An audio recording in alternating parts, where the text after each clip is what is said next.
Amém. Graça e paz a todos. Nós vamos estar pegando lá em João, capítulo 2, do versículo 1 ao 12.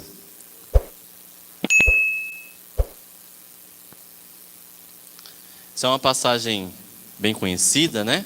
O casamento em Caná, na Galileia. Eu pedi para o irmão Neno entregar um envelopinho na entrada para cada um. Ele deve ter entregue aí. Assim que você tirar o cartãozinho, esse cartãozinho aí vai dar um spoiler aí do que nós vamos falar hoje, né? Uma prévia. Nós vamos falar sobre qual é o seu porquê. Mas vamos ler aqui primeiro em João, capítulo 2, do versículo 1 ao 12. 3 dias depois, houve um casamento em Caná, na Galileia, e a mãe de Jesus estava ali. Jesus também foi convocado com os seus discípulos para o casamento. Tendo acabado o vinho, a mãe de Jesus lhe disse: eles não têm mais vinho? Mas Jesus respondeu: por que a senhora está me dizendo isso? Ainda não é chegada a minha hora. Então ela falou aos serventes: façam tudo o que ele disser. Estavam ali 6 potes de pedra, que os judeus usavam para as purificações, e em cada um cabia cerca de 100 litros. Jesus lhes disse: encham de água esses potes. E eles o encheram totalmente. Então lhes disse: agora tirem um pouco e levem ao responsável pela festa. Eles o fizeram. Quando o responsável pela festa provou a água transformada em vinho, ele não sabia de onde tinha vindo. Por mais que os serventes que haviam tirado a água soubessem, chamou o noivo e lhe disse: todos costumam servir primeiro o vinho bom, e quando já beberam muito, servem o vinho inferior. Você, porém, guardou o melhor vinho até agora. Amém? O casamento em Caná, na Galileia. Esse casamento a gente é muito pregado, a gente conhece de trás para frente. Mas teve uma terça-feira que eu preguei sobre qual é o seu porquê. O Neno deve lembrar que o Neno estava aqui. E eu preguei em cima de outro texto, e quando o pastor me chamou para pregar hoje, eu queria falar sobre qual é o seu porquê. Só que, refletindo, eu peguei outro texto, que é esse do Caná na Galileia. Qual é o seu porquê? Às vezes a gente passa o dia na correria do dia a dia, a gente esquece de pensar: por que eu acordei hoje? Por que eu levantei da cama? Por que eu comi o que eu comi hoje na hora do almoço? Por que eu saí de casa? Por que eu fui trabalhar? Então, são alguns porquês que a gente, na correria do dia a dia, no estresse, no trabalho, na família, na correria ali de lavar a louça e lavar o quintal e lavar as coisas, tudo. E a gente esquece o porquê que eu faço tudo isso. E é sobre isso que eu vim trazer aqui para vocês hoje. Essa passagem, eu peguei esse porquê, porque eu sempre tive, assim, esse porquê em cima dessa passagem. Por que Jesus começou o seu ministério, começou o seu primeiro milagre transformando a água em vinho, num casamento? Não podia ter já começado de cara ressuscitando alguém? Podia ter começado já de cara fazendo alguém ouvir, fazendo um cego ver? Não seria um boom maior para o ministério, começar já de cara ali com um milagre grande? Isso ficava na minha cabeça, e quando o pastor me chamou, isso veio na minha mente de novo. Por quê? E aí, analisando esse texto, a gente pode ver que Deus colocou Jesus nessa situação ali, porque Ele quis que Jesus começasse o seu ministério na família. Ali no casamento estava sendo formada uma família. Jesus estava ali na família, foi convidado para o casamento. estava começando uma família, e essa é a resposta de cara para os nossos porquês. Por que eu acordo de manhã? Porque eu tenho uma família para eu acordar. Por que eu vou trabalhar? Porque eu tenho uma família para sustentar. Por que eu vou, sei lá, arrumar a casa? Por que eu vou fazer? Porque eu tenho uma família. Porque Jesus está na minha família. Mas antes de a gente começar a entender, a gente precisa entender melhor aqui o que estava acontecendo nesse contexto aqui do casamento no Caná da Galileia.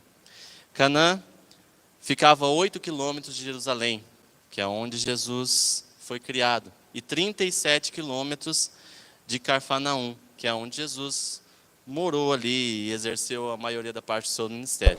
Como se Caná fosse aqui Telêmaco Borba, Nazaré em Baú, e Cafarnaum fosse Curiúva, né?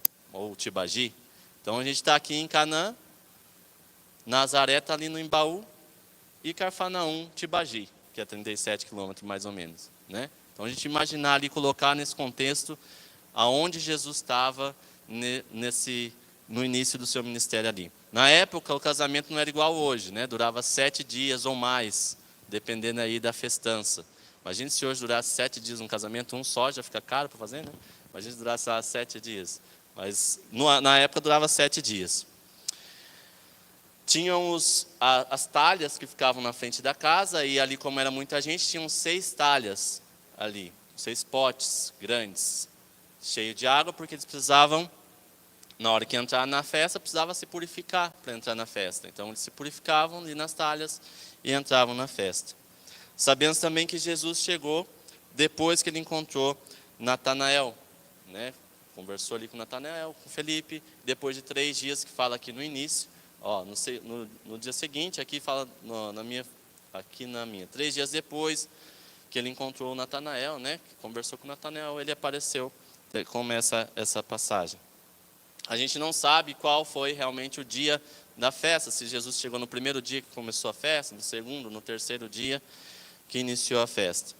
O que a gente sabe é que Jesus era chegado da família, porque Maria estava ali servindo na festa também. Então eles conheciam bem a família e eles foram convidados para essa festa. Mas assim, por que do milagre? Por que Jesus transformou a água em vinho? Por que para enfatizar a família, não teve outro milagre ali no meio, ali que ele podia dar uma coisa diferente ali para enfatizar esse milagre? Porque a água e o vinho. Isso fica na minha cabeça porque, eu não sei vocês, mas se for pensar é uma coisa assim, então, por que fazer isso, né? Por que vai fazer água e vinho? Aí eu fui pesquisar alguns pontos para a gente estar analisando. Por que dessa água e vinho? O porquê desse milagre? O primeiro ponto é o vinho. Lá no versículo 3 diz: tendo acabado o vinho, a mãe de Jesus lhe disse: eles não têm vinho. O vinho na Bíblia, a gente pegar lá o Salmo 104, no versículo 15, diz que o vinho é a alegria no coração do homem. Então o vinho tem um significado importante. O vinho é a alegria no coração do homem. Muitas vezes é isso que falta para a gente no nosso dia a dia, para responder esses porquês. A alegria no nosso casamento, a alegria no nosso emprego, a alegria no nosso dia a dia, a alegria em correr na avenida, né? A alegria em fazer alguma coisa que te faça bem. Às vezes você está jogando um futebol, jogando um vôlei, mas por dentro ali algo está te remoendo. Então o vinho, ele tem esse significado da alegria. E o vinho também tem o significado do sangue de Cristo. Não é isso que significa na Santa Ceia? O sangue de Cristo, não é isso que simboliza? Então o vinho tem esse significado importante. A transformação da água em vinho tem esse significado importante. O segundo ponto são as talhas. Aqui na minha Bíblia fala potes, mas algumas versões falam talhas, que na época se chamava de talha, né? Que eram as talhas? As talhas eram potes grandes que eram trabalhadas essas talhas. E a gente pode ver que no texto ele enfatiza que eram 6 talhas. O número 6 ele tem um significado na Bíblia que ele significa o homem. O homem foi criado no 6º dia. Eu estou olhando para o pastor aqui, vai que eu falo alguma coisa errada, ele já me corrige aqui. Só que o número 6 ele tem um significado do homem. No 6º dia, Deus criou o homem. E lá em Apocalipse, a gente vê o número 666, que dizem que é o número do diabo. Mas não é o número do diabo, é o número do homem que o anticristo se apropria para fazer uma menção à trindade divina. Seria a trindade humana. A gente pode pegar lá em Apocalipse 13:18, que diz: quem tiver discernimento, calcule o número da besta, pois é o número do homem. E o seu número é 666, 666. O número 6, ele significa, representa o homem. Então a gente pode ver lá de Gênesis a Apocalipse, esse número, esse significado no número 6. E são 6 talhas. Isso quer dizer que Jesus está mostrando que nós precisamos ser trabalhados. Nós precisamos trabalhar o nosso interior. Porque quem que fez as talhas? As talhas não fizeram sozinho. Era difícil, porque era uma pedra, para você estar talhando ela, por isso chama talho, para você estar talhando ela, para você estar trabalhando com ela. Isso é difícil. Quem que faz isso? É Deus? Não, é o homem. O homem vai trabalhar a talha, o homem vai trabalhar o pote. E quanto mais ele trabalha o pote, mais fundo ele fica. Aqui no texto fala aqui, na minha versão, que são 100 litros cada talha, aproximadamente. Algumas versões falam metretas, eram de 2 a 3 metretas, que quer dizer que são de 80 a 120 litros, né, cada um. Tá? Então, assim, imagina, são 6 talhas com 100 litros de água ali, para o pessoal se purificar para entrar dentro da festa. Isso significa que nós temos que trabalhar a nossa talha interior, né? Nós somos talhas e precisamos nos trabalhar e deixar Deus trabalhar o nosso coração. E aí vem o terceiro ponto, que é a água, a purificação. A água tem o significado de purificar. A água tem o significado do Espírito Santo. Então, quanto mais água tinha ali, mais era possível ser purificado. E a gente vê o quanto doente estava esse povo de Deus da época. Porque para você entrar dentro de uma casa, você precisava se purificar para ser perdoado do pecado. Você sair da casa, você precisava se purificar. Para você entrar na festa, você precisava se purificar. Imagina só esse sinal de lavar a mão ali, você estava perdoado dos seus pecados. Na época tinha essa lei que você precisava fazer isso.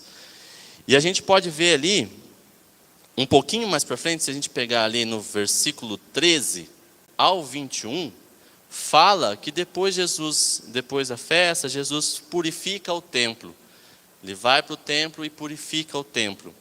E aqui no templo, se a gente lê, estando próximo à Páscoa dos judeus, Jesus foi para Jerusalém e encontrou no templo quem vendia bois, ovelhas e pombas e também cambistas. E assim vai, a gente conhece o texto. E Jesus começa a purificar o templo. Se você for no capítulo 3, na conversa que ele tem depois com Nicodemos, capítulo 3, no versículo 5 diz assim: em verdade eu vos digo, quem não nascer da água e do Espírito não entrará no reino de Deus. A purificação. Ele quer mostrar aqui que não é esse sinal, essa lei de você estar entrando num local e se purificando, você vai ser perdoado. Aqui ele está mostrando que ele chegou e é ele quem purifica, é ele quem vai purificar as nossas vidas. É ele, através dele que o perdão vem dos nossos pecados. Tem um quarto ponto, que são o mestre-sala. É o mestre-sala que vai estar ali na festa. Quando Jesus transforma a água em vinho, a primeira coisa que ele faz é pedir para levar para o mestre-sala. O que é o mestre-sala? O mestre-sala é o especialista da festa, aquele que é contratado ou então faz parte da família, que ele organiza a festa. Não sei como é que fala hoje, mas é o organizador de festa. Ele organizava a festa, ele provava o vinho, ele que escolhia tudo. E Jesus transforma a água em vinho ali e ele pede para levar para o mestre-sala. E esse mestre-sala, eu vejo ele como os nossos cônjuges, os nossos amigos, os nossos companheiros de serviço, os nossos irmãos da igreja, que são aquelas pessoas que vão ver realmente se você está sendo transformado, se você está sendo trabalhado, se você está sendo usado por Deus. Porque se você simplesmente vem na igreja por vir, se você vem no domingo à noite aqui porque você acha que você está fazendo bonito, se você vem na igreja aqui só por vir aqui cumprir a lei de vir no domingo na igreja, você não está sendo transformado. E quem que vai tá mostrando isso para a gente? O primeiro é nós mesmos, né? Mas nós precisamos ser espelhos para as outras pessoas. Pode ver ali, no finalzinho, que ele fala, todos costumam servir primeiro o vinho. Deixa eu ver aqui qual que eu marquei. No finalzinho pode perceber que os discípulos, assim que ele fez, aí os discípulos creram. Eu não marquei aqui qual que é o versículo, mas assim que aconteceu o milagre, os discípulos creram. Ele conseguiu mostrar para todo mundo a transformação, o milagre, e ali eles creram. E assim são os mestres-salas da nossa vida. Assim são os discípulos que estão ali nos acompanhando no nosso dia a dia. Se a gente conseguir mostrar que esse vinho está sendo trabalhado, essa água está sendo transformada em vinho dentro da gente, as nossas atitudes, os nossos afazeres, o nosso dia a dia em casa, o nosso dia a dia no trabalho, o nosso dia a dia na igreja, aí vai começar a aparecer essa transformação. Quanto mais funda as nossas talhas, a gente consegue permitir que essa água viva transforme em vinho de alegria na nossa vida. O quinto ponto, que é o principal, que é o ponto da salvação.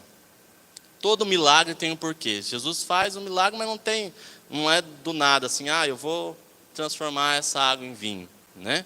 Por isso que eu fiquei com isso na cabeça. Por que transformar água em vinho? Meu Deus do céu. Será que ele estava pedindo para a gente, estava mostrando para a gente que é legal a gente beber, né? Já ouviram falar que você não bebe, mas Jesus transformou água em vinho, né? Por que você não bebe, né?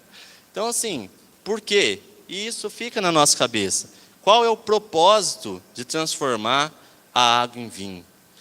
Assim como Deus começou com o casal Adão e Eva, criou a humanidade com Adão e Eva, Jesus começou o seu ministério num casamento. Começou com um casal, começou na família.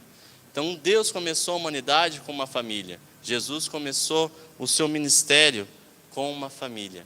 Então Deus quis colocar Jesus ali para começar a purificar a humanidade através da família, do mais importante que tem para a gente. O mais importante não era transformar um cego ver ali de cara, porque ia dar um impacto. Não era um surdo ouvir ali de cara, que daria um impacto. Era começar pela família. E aí as pessoas tinham ali naquele momento que Jesus transformou as 6 talhas que ficavam ali na frente para a purificação em vinho, eles tinham 2 opções. Por quê? Porque eles não podiam ser purificados mais na lei. Porque imagina, você está a lei hoje é você chegar ali na frente da igreja, teria uma talha, teria que se purificar. E se não tivesse mais a talha, porque tinha vinho na talha agora, não tinha como você se purificar. Então ele tinha 2 opções, ou ele não entrava para a festa, porque ele não podia ser purificado, ou ele entrava para a festa e deixava ser transformado. E é um spoiler, uma palavra nova, né? Um spoiler para o nosso dia, para a nossa vivência. Ou você fica na mesmice do seu dia a dia, ou você faz o que você continua fazendo, eu faço isso mesmo, ninguém está vendo e tal, ou você deixa Deus te transformar e deixa Ele te levar para a festa e deixar Ele e entrar para a festa e entrar para o reino do céu.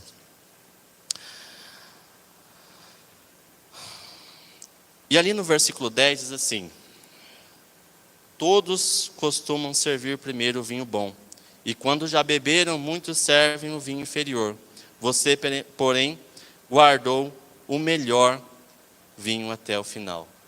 Nós precisamos ser esse vinho que foi guardado até o final.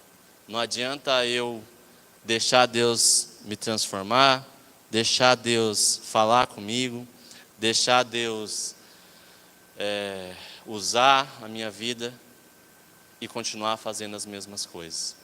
Deixar trabalhar o meu interior, trabalhar o meu coração, trabalhar a minha vida, deixar a minha talha mais funda possível, encher de água purificadora, encher do Espírito Santo, e na hora que Deus vem para transformar no vinho da alegria, eu me perco. Então, o que a gente tem que fazer é um trabalho diário.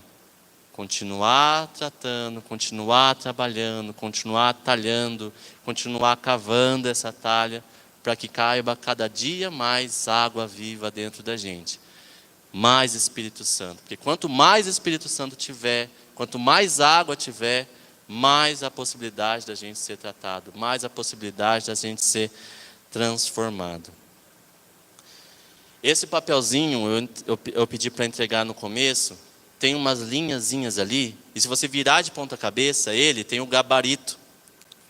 Até eu pedi para a Fabiola imprimir para mim, ela falou assim, mano, está errado que está com a cabeça. Mas é para você virar ele ali, fazer um trabalhinho de virar ele, para você ver o gabarito ali, para te ajudar a responder os seus porquês da sua vida. Que são esses 5 pontos que eu trouxe aqui para vocês hoje. São o ponto do vinho, aí tem a tradução que é a alegria, da água que é a purificação, o Espírito Santo, o mestre-sala, a santificação. E assim, para você começar a refletir e responder, o porquê que você levantou hoje, por que você abriu o olho, por que você por que você escolheu tomar aquele café da manhã, por que você escolheu ficar com a sua família, por que você escolheu ir fazer uma caminhada, por que você escolheu ir andar de bicicleta, por que você escolheu vestir a roupa no seu filho que você vestiu hoje. São coisas simples no nosso dia a dia, que às vezes a gente não se pergunta o porquê. E essas coisas simples no nosso dia a dia, que é o que fazem mudar a nossa vida, sem a gente perceber. O porquê que eu estou careca hoje, não tem como perceber, não tem como saber. Tem coisas que a gente não sabe responder os nossos porquês. Por que eu estou doente? Por que um ente querido meu faleceu? São porquês que a gente não vai conseguir responder.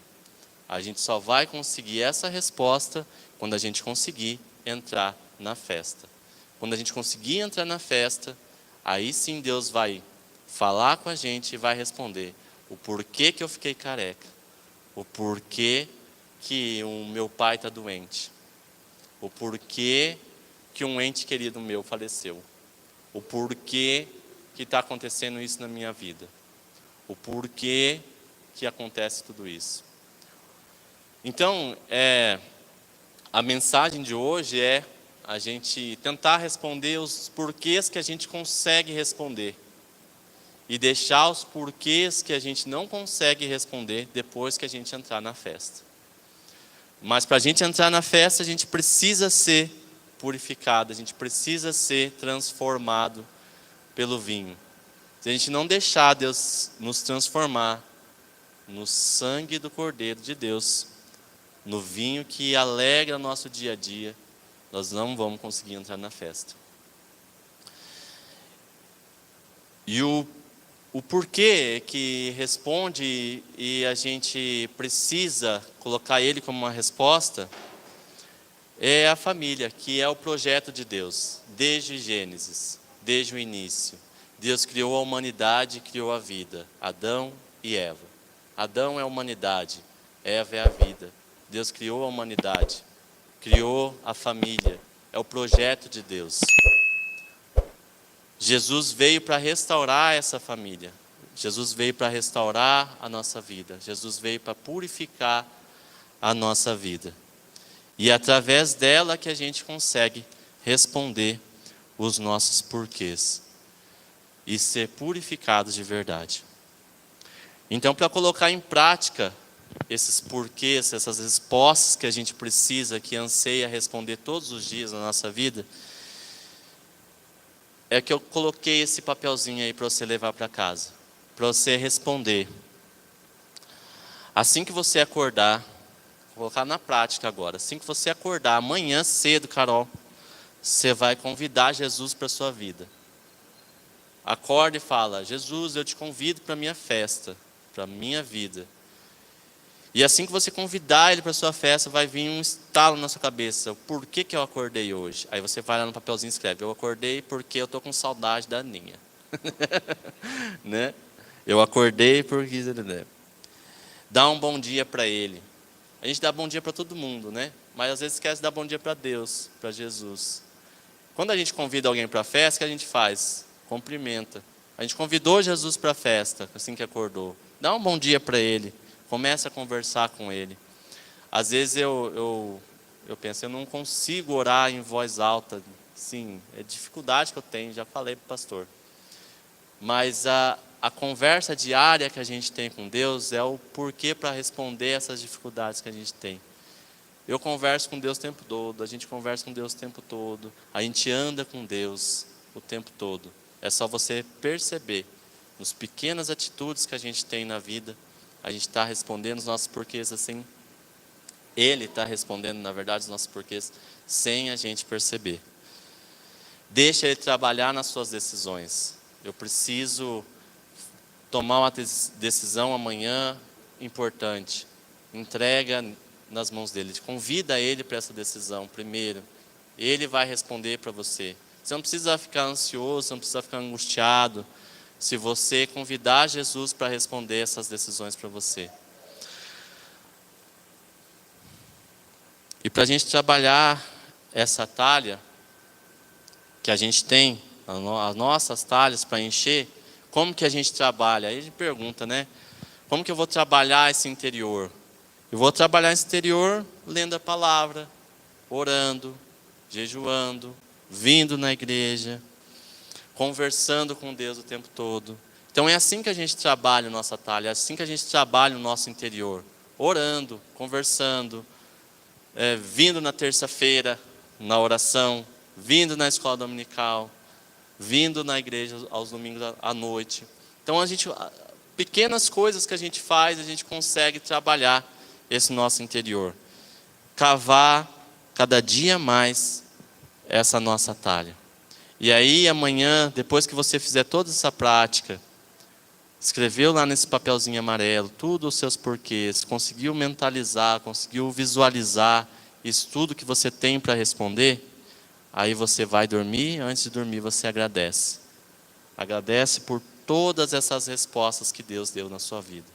E aí é uma contínua, no outro dia você faz a mesma coisa, a mesma coisa, a mesma coisa, e vira uma rotina. E aí quando você vê essa angústia, essa ansiedade que você tem em responder os porquês da sua vida, já você não vai ter mais, porque Jesus já está respondendo para você.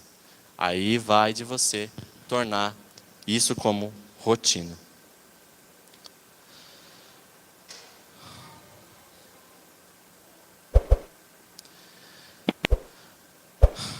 E assim, quando Deus estiver junto com você, você vai ter a certeza que você vai conseguir entrar nessa festa. Com muito vinho de alegria, felicidade, motivação, paz, amor, união e graça. E o mais importante é a salvação. Amém?